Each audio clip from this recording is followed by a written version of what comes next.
သူကဒုက္ခတဲ့စခန်းကလူကြီးတွေကလာပူထားတာသူဘေးကရောက်လာလဲဘယ်သူလဲဆိုတာမသိဘူးစကားမပြောတတ်ဘူးစကားမပြောတတ်တဲ့ခါကျတော့သူဘာမှလည်းမေးလို့မရဘူးသူတို့နားလေတာကသူပြောတဲ့ဟာအိမ်ပြန်ချင်းနေဆိုတာပဲရှိတယ်သူ့မှာကလေးတယောက်ရှိတယ်အိမ်ပြန်ချင်းနေဆိုတာဒါပဲရှိတယ်သူအခုလဲသူရှိထားတဲ့ကိုကအဲ့လိုမျိုး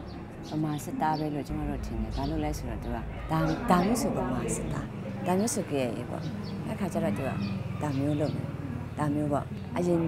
င်တစ်ခေါက်လဲဒါမျိုးပေါ့နော်ဒါအခုဒီတစ်ခေါက်လဲဒါမျိုးလားဆိုမဟုတ်ဘူးလေဒါ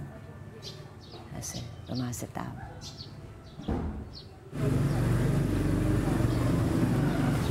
နောက်တစ်ခုကသူတို့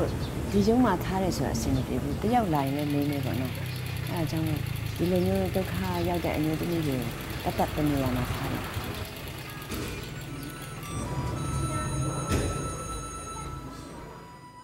စော်ကားလိုက်တယ်ပေါ့အဲ့ဒါကိုသူတို့ကအားလုံးခြိထားပြီးတော့လူအကုန်လုံးခြိထားတယ်ခြိထားပြီးတော့မော့မကြည့်နဲ့ခြိထားဒီလိုခြိတာကျိုလက်ကိုခြိတဲ့ခါကျမော့လို့မရဘူးပေါ့အဲ့လိုမော့ခြိထားပြီးတော့တယောက်မှမော့မကြည့်နဲ့ဆိုပြီးဒီမှာတော့သူရဲ့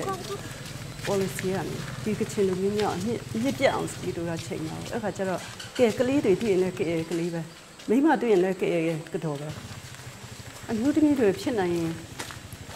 ဘယ်သူပဲဖြစ်ဖြစ်အင်းကြီးချင်းပဲဖြစ်ဖြစ်ပေါ့နော်ကိုယ်တိုင်ပဲဖြစ်ဖြစ်ကဘာတီအောင်ဉာဏ်ပို့ထုတ်နေရင်တော့ပိုပြီးကောင်းလိမ့်မယ်လို့အဲ့ဒီတစ်ခုပဲပြီးနေတယ်ဒါမဲ့ကျွန်တော်တို့ကတိတဲ့အတိုင်းနော်ဆရာတို့တိတဲ့အတိုင်းဒီမှာအင်းမျိုးတတိကမမွေးခဲ့ကြပါအောင်ကျွန်တော်စိတ်အခါကျပိုပြီးခံရတော့ပေါ့ကိုညီနိုင်တဲ့လူဘ